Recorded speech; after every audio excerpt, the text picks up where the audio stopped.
नमस्कार दोस्तों। बरबर सर्दी खांसी होना इम्यूनिटी कम होने का संकेत हो सकता है।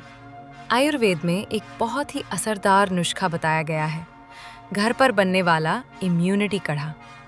इस कढ़े के लिए सामग्री: 1 चम्मच तुलसी के पत्ते, एक छोटा टुकड़ा अदरक, 4-5 दाने काली मिर्च, एक छोटी दालचीनी, 1 चम्मच गिलोय या गिलोय पाउडर, 1 कप पानी।